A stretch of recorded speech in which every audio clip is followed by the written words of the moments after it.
Amelia, thank you so much for joining me today. Thank you so much for having me. I'm excited. I'm excited too, because we're going to be talking about effective communication. But before we jump into that, and again, that is such a big thing for marketing and especially digital marketing, but who are you, Amelia? What do you currently do? And how did you get here? Sure. My name is Dr. Amelia Reigstad, and I'm actually originally from Vancouver, Canada, where I specialized in public relations and communications, and moved to just outside of Minneapolis, Minnesota, about 8 years ago. And I'm a university faculty member, and I'm also an effective communication consultant and coach. So I work with organizations really on, teaching them how to communicate more effectively in the workplace. And what's more important in communication than in marketing? So that's what we're going to be Absolutely. sort of focusing on today. But let's start off really simple. What is effective communication? What's the goal of effective communication?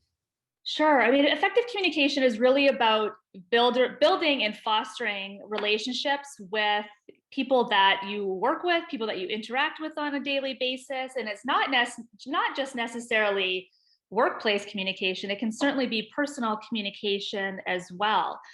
Building that understanding, having that two-way dialogue, ensuring that you understand one another's communication styles, which I could probably talk about on its own podcast, because I feel that knowing how we communicate is so incredibly important.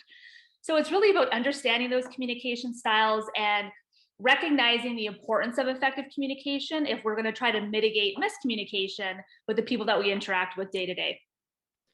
It's interesting, isn't it? Because communication is often thought of, and incorrectly, I believe, but you can set me right. But it's thought of primarily as words, what we say.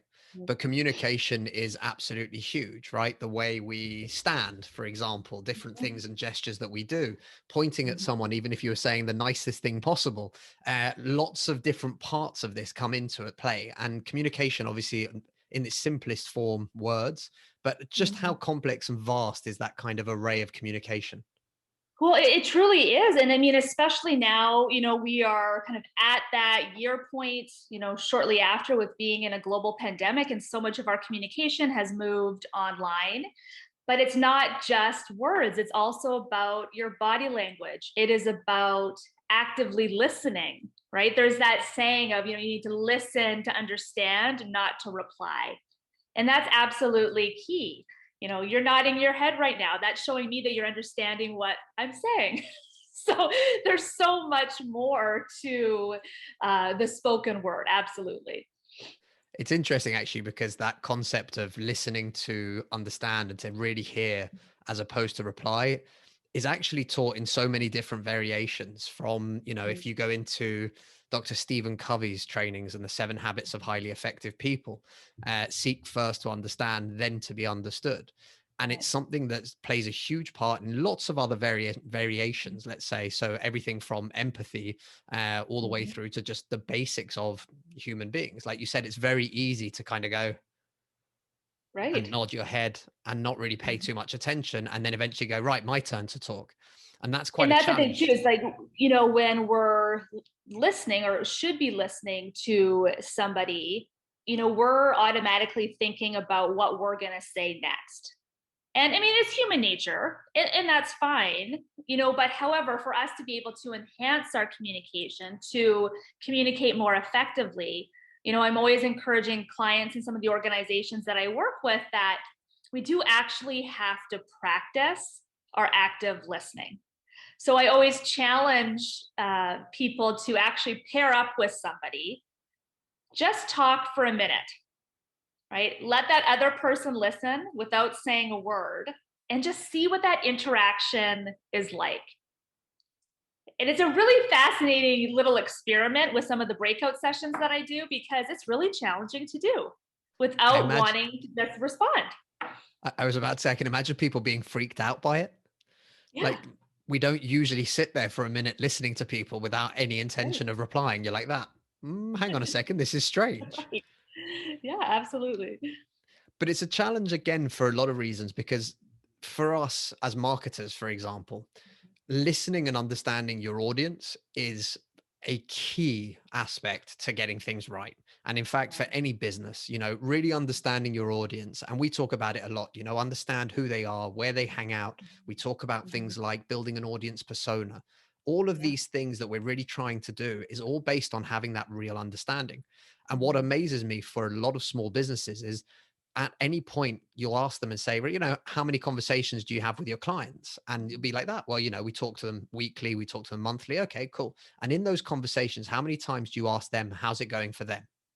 How Right. many times are we not focused on the product, the deliverables, whatever it might be, the logistics, the minutia, the crap that, to Yeah. be honest with you, is important, but it's not actually the fundamentals of the relationship. And we Mhm. talk about relationship building online, and it's kind of like an overused phrase. Right.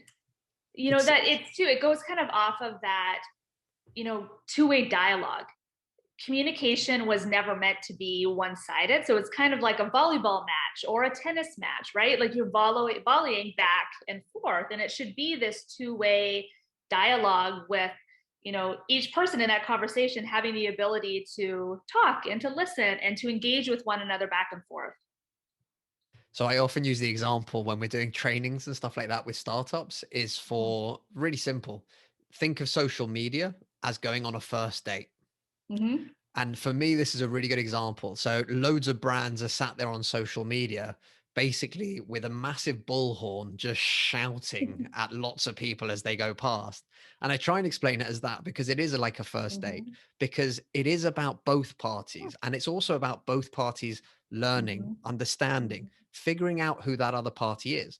Because no matter what business we're in, no matter what product we sell, for me, human to human is where it's all at. That's where the decisions are made. If you have a good feeling about a business partner, about a potential supplier, about the guy who's trying to sell you a secondhand car, if you have a good feeling, you're more likely to make that Right. purchase. If you have a bad feeling, it's very likely that actually you'll walk away from that. And I think too, even going off of what you're saying, from the digital social perspective, we still have to be effective communicators when we're posting on social media. Right? We We have should to, be. yeah. I mean, we have to understand who our target audience is. Who are we trying to reach? Yes, of course, we just spoke about the spoken word being important, but from a social media perspective, that written word is really important, and that also ties into effective communication. Is our message actually getting across the people that we're trying to target or we're trying to reach?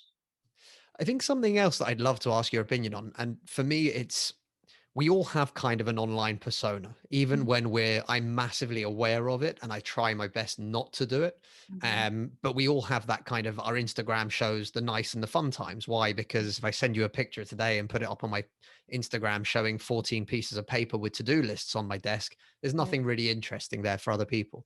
So we all have this online persona, but we hear it a lot, authenticity. Mhm. Everyone should be more authentic. But what people have started to create is authentic version of themselves online that they portray, as Mhm. opposed to just being who they are.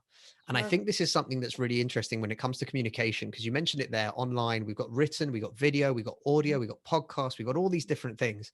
But one of the key things for me in terms of communication is whether it's congruent with who that person actually is. Mhm. And we're really open and honest about this. James and myself do a lot of Yeah. like live video content as an agency. We chuck Yeah. stuff up all over the place. We take the mickey out of each other. We mess around. I'm not wearing suits, shirts, ties. I'm in a hoodie 90% of the time. Like it's the same flow when you've seen all of that and you meet me in person. But a Mhm. lot of people, you read their communication strategy and you see what they're writing or what they're sharing on social media, especially small brands. And it's, we, and then actually it turns out they're a one-man band at this stage. All of those things, I think, have a negative effect on building that relationship. And I'd love to understand how that actually works. And maybe if there's like, I don't Yeah. know, science behind it. I don't know if I'm using the right term. Right. I mean, and two, I don't know if there's necessarily a science behind it, but I agree with you. I truly believe of the importance of communicating authentically, and I run workshops about it. We need to be able to be ourselves when we're communicating, and it's just absolutely key. So I think too, I look at my personal brand and how I post on social media, and I am sure that there are some people out there or some of my followers on LinkedIn who are just like, can you stop posting? Right?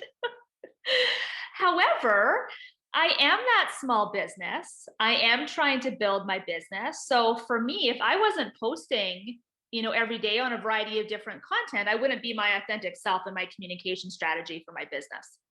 And that's really important. So, bravely being yourself, fearlessly being yourself in your communication is absolutely critical to me. I mean, I think it can't be more important.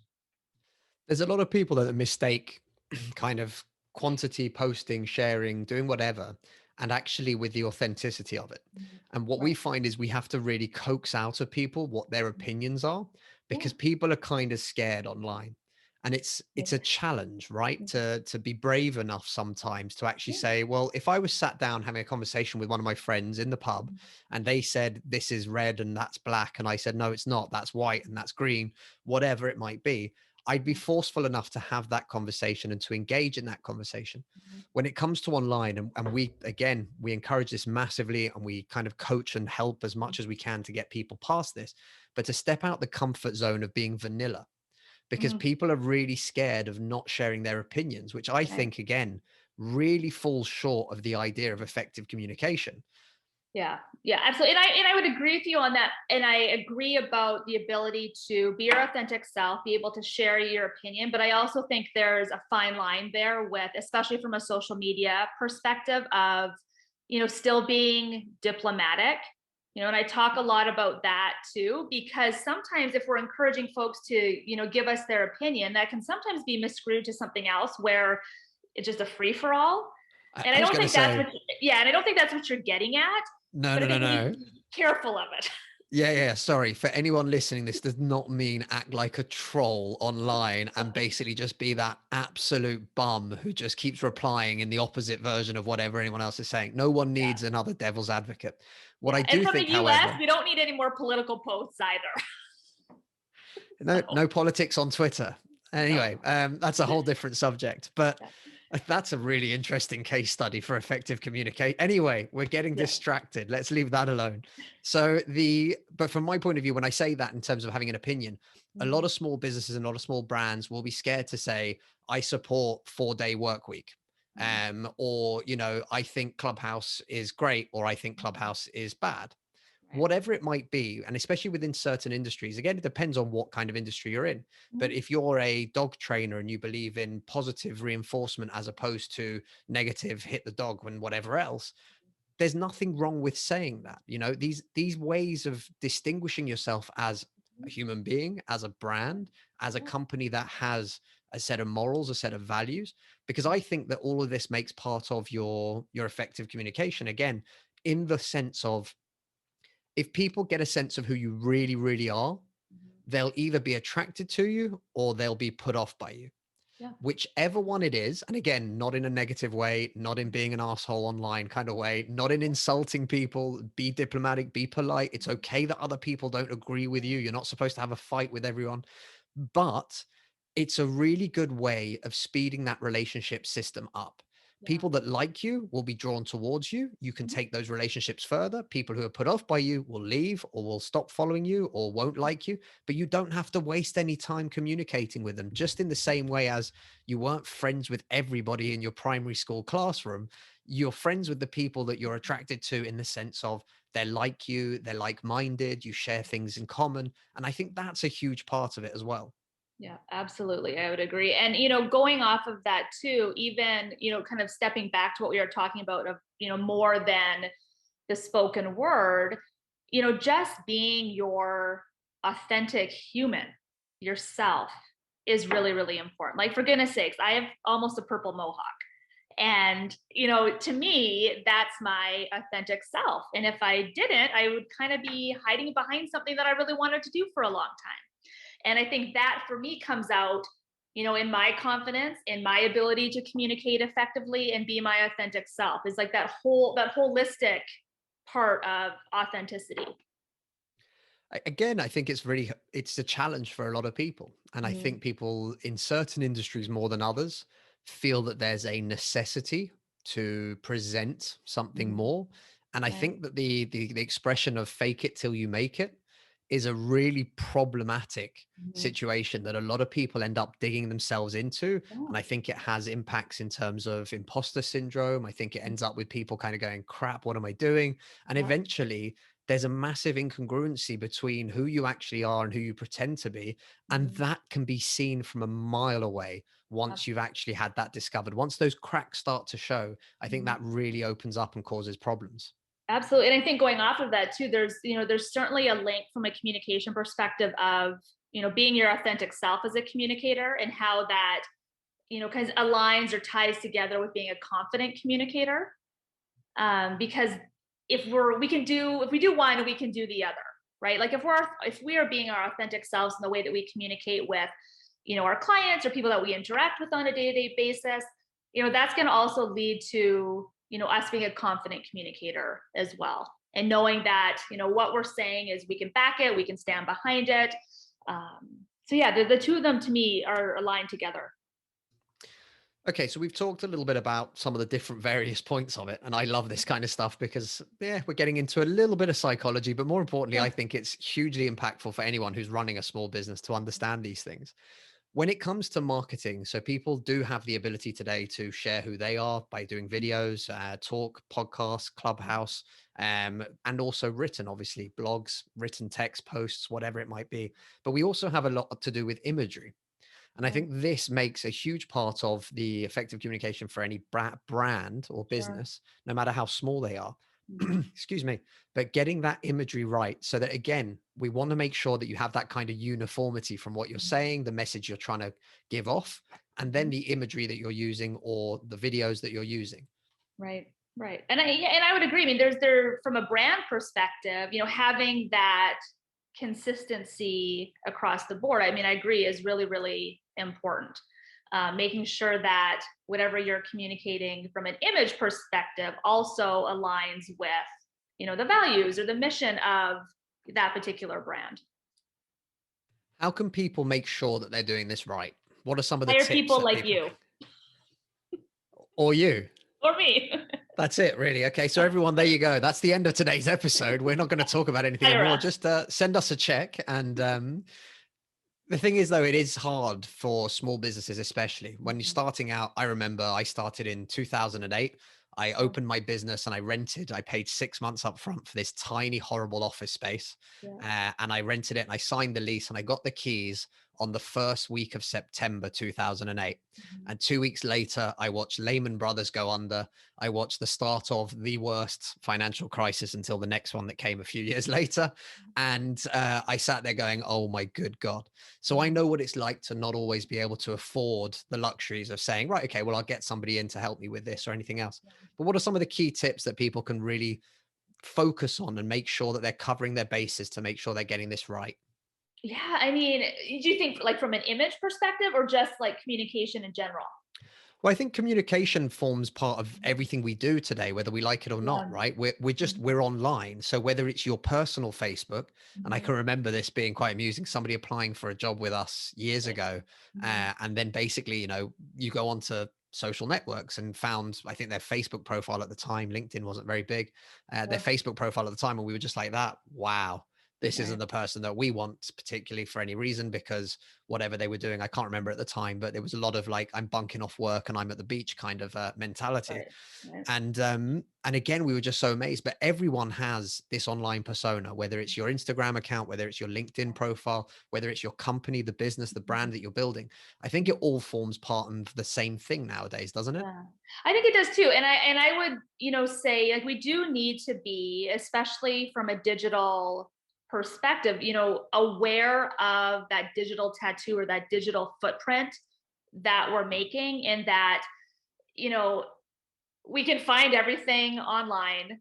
Once you post something, like you got to realize that that can kind of go anywhere. you know, Read through those privacy policies and those terms of services on the social media networks. I mean, we have to be cognizant of that.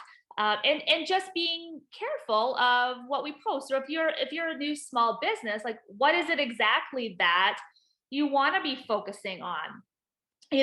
Some of the advice that I've given clients in the past from a small business perspective is, you know, developing those small communication plans. You can give thought to strategy. Like you said, yeah, of course, not all small businesses have the luxury to hire people to do the work for them, but there's so much that we can find online that can walk these small businesses through some of these challenges. I think what's also important is for small businesses just to really understand the importance of effective communication. Because I find at times we can talk about it, and from an organizational perspective, some may make effective communication in the workplace a priority, but it's what are those steps? Like, how can we actually have, what can we do to make sure that employees, for example, really understand that from a leadership perspective, the organization is caring about effective communication. From a small business perspective, understanding and just kind of making that step forward of, yep, you know what, I really need to make sure that how I'm communicating online matches the brand, matches what we want to send out to the world, and just making sure that we're cognizant of it all and how it all works together. It can be quite hard because we take communication for granted, and we take Yeah. things like social media even for granted. It's just an easy way, couple of taps of a button, bosh, something is online. Yeah. But what you mentioned there was what I call, for me and personally, it's intentional living, basically Mhm, doing mhm. things with an actual purpose and trying to make sure that you're consciously aware of it, not just subconsciously doing it because you think you have to, Yeah. but actually being like, why am I doing this? Why am I Mhm. trying to make this? Why do we do the podcast? Why did we build an agency in the first place? Right. All of Right. those questions I think are really important, but a lot of people don't necessarily effectively communicate with themselves sometimes as Yeah. well, right? And it's interesting you say that because I just started reading the book Green Lights by Matthew McConaughey. Really interesting book. I mean, of course, he's an actor, but he's also a philanthropist and he does all these certain things. And I'm literally just read the first chapter last night. And what he's talking about is intentional living. And it's really fascinating. Like, it's a raw, truthful book. And I mean, I didn't think that I'd enjoy it. I bought it for my husband for Christmas and he hasn't gotten to it yet. So I'm like, I'm going to read this. But you just saying intentional living, like, that's exactly what he's addressing in this book. And he is being his authentic self in this book. I mean, no doubt, because there's certain things that he communicates right off the bat where I'm like, ooh, I don't know if I would have shared that. But he is, and that's him being his authentic self in the way that he's communicating. He's actually, so for anybody who hasn't really seen much, but he's actually done a lot of interviews, podcasts, and stuff like that as well. Okay. And he's pretty brutally open and honest. And I Yeah. kind of like that. I Yeah. haven't read that book, but I will definitely have a look into it. I've just scribbled it down whilst you were talking. Yeah. But I do think it's something that's really in like, again, it's really important, but lots of people don't necessarily realize it. I only came across it last year. I started speaking to a counselor on a weekly basis. And one of the conversations, well, what are the things that you want? And then, well, are you actually, consciously making an effort every day to move towards those things? And you Right. kind of realize and you go, well, I've had these conversations before, but in a much more soft environment, let's say. And in those environments, what you realize is it's really easy to set goals. Like, if you and I sat here right now, we could come up with 100 goals for what we want to achieve. Next year I'll be up there, showing off my muscles or one thing or another. That's fine. It's easy. Great. I've done it. That's what I need to do. And I even know the steps to do it as well. Because people say, well, once you break it down into the smaller steps, well, the smaller steps are every day I have to eat right and Sure. go to the gym. That's it. It's Mhm. super simple. But all of that said, and all of that communication with yourself, the writing of a plan and giving yourself a great schedule has zero impact when the next morning you wake up, you feel a bit tired, so you skip the gym. And then in the evening, you're exhausted, you finish the work late, so you order a pizza. And that's it. It's game over. And we don't have this intentional kind of, well, this is what I've been referred to it as, but intentional living, this purpose of saying, no, if I want to Yeah. get there, I have to make sure that all my actions, everything that I am doing, is taking me towards it. And I think for business owners, it can be really easy to get lost. I know it happens to me on a semi-regular basis. At least once a quarter, I take a couple of days where I Mhm. basically don't talk to clients and everybody else. I leave everyone hanging, but I say, like, this is what we need to do and this is what I need to do, which is Yeah. to work on the business, is to make Right. sure that I understand where we're actually at, to make sure that we're still aligning with our targets and our goals and what we wanted to achieve, and we're working with the right people. All of the questions that are too easy to kind of let go every now and again, and then not realize all of a sudden you've spent 5 years and you've built a horrible business that you don't want to work in and that you can't sell, and it's completely dependent on you, and that's costing you hundreds of hours a week or whatever else. It's really hard to have that kind of intentionality, as it were. But even going off of that too, what you're saying, also aligns with, planning. And that also aligns with communication and how you're then communicating, to your employees, to your clients. Like I see it all kind of aligns together. Can you go into that in a little bit more detail? Because I Yeah, think so that's a I really think, interesting point. I think I get where you're going with, but I want well, to I pull at think that it's just a thread. matter of like, proactively. So whatever we're talking about, like proactively planning, has so much to do with effective communication as well. And I find that that's really important when we're looking at either, social media, or if small businesses are trying to do something, actively planning our messaging and doing things, going back to the topic of being intentional about what we're doing. Because I find too, at times and I'm guilty of this as well as a business owner, is, I have all these balls being juggled in the air. And if I don't have a plan, I'm just randomly pulling one down and going, okay, I'm going to do a social media about this week, a post about this, or, oh, I'm going to write a press release and I'm going to send that out here. But that just kind of makes everything discombobulated. And then I'm not practicing effective communication. I'm all scattered. That means what I'm doing is probably scattered. So, to have some type of plan with whatever it is that we're focusing on from a small business perspective, I find, also aligns with being that effective communicator. It's interesting, actually. About a week and a half ago, this year has been horrendous. Like, as we mentioned before we were started recording, but we've been in lockdown for now 2 months, starting to get heavy handed, and it's starting to weigh on everybody. But what we realized about 10 days ago, I literally was doing exactly what you said. So I'd sit down and I'd say, I'm going to do this now. And I'd get 15 minutes into it, and bosh, something else would come up and I'd have to take care of it. Okay. So you take care of that. And then bang, something else would come in from one of the guys in the team. And then bang, a client would send something in. And then suddenly you're like that. Wow, I've spent 8 hours. I don't think I've accomplished one thing that I wanted to do with the day. I've done a lot of little bits of everything, which means nothing's really finished to a high level. And you have to kind of stop and go, hang on a second, let's take a step back. What is it that I'm trying to actually focus on? And again, I say this to everybody who owns a small business: taking a day or a couple of days every quarter, which is nothing in the grand scheme of things, but taking that time to not do the day to day, to not look at your emails on a constant 15-minute basis, but to actually sit back and just go, right, stop. What is it that what was it I'm doing here? Why did I start this company in the first place? Am I working with the right kind of people?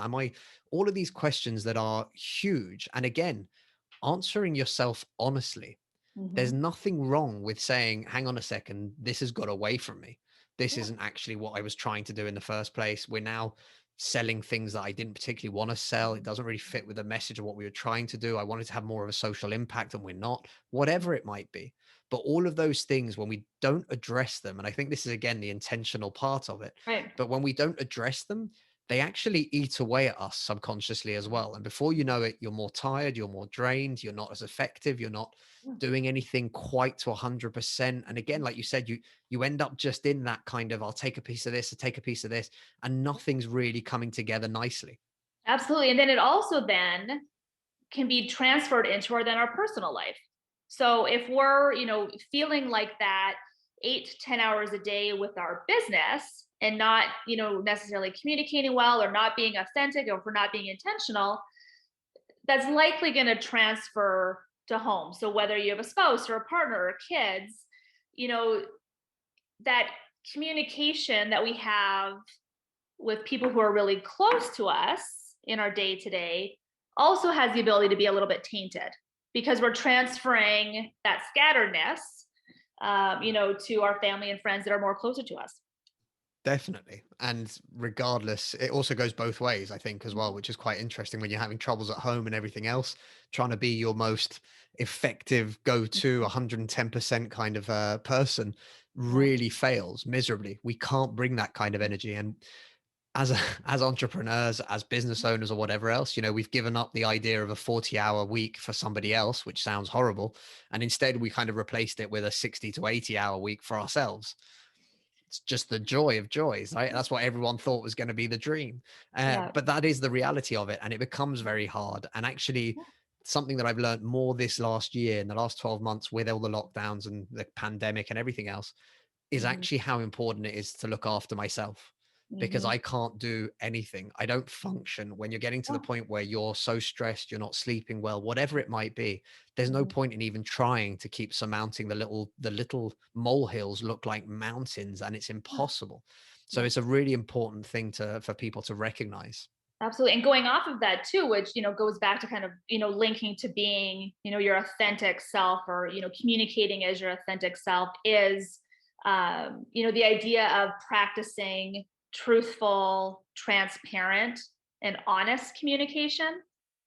So that can be challenging. And, we could talk forever about, miscommunication in the workplace and such, um, which isn't necessarily the focus here, but being able to have those truthful, maybe sometimes difficult conversations with the people that you interact with.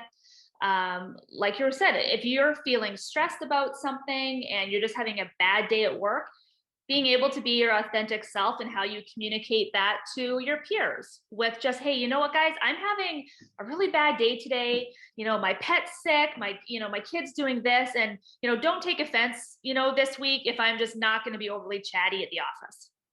And being able to communicate like that compared to just kind of being slumped in your office, head down.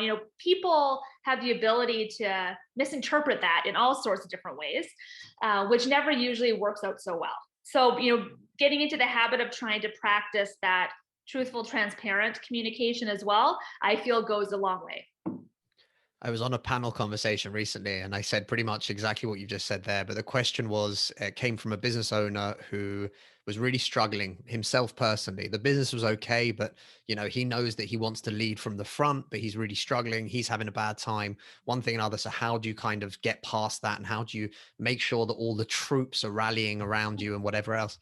And a couple of the guys' answers were all sort of very tactical based in terms of, right, what you want to do, headspace, my meditation, blah, blah. And I was like, that, yeah, yeah. Before you even start all of that, tell everyone what's going on. Tell your staff. Yeah. If they see it as a sign of weakness, or they think, wow, well, this isn't going to work out. I don't want to work here. I don't want to work for somebody like that. Great. You're Yeah. going to save yourself years of hardship and arseache with people that Mhm. shouldn't be there in the first place. But more importantly, you'll probably find they'll go, right, go take some time to yourself. We'll take care of the phones. We'll make sure that order for big client X gets sorted.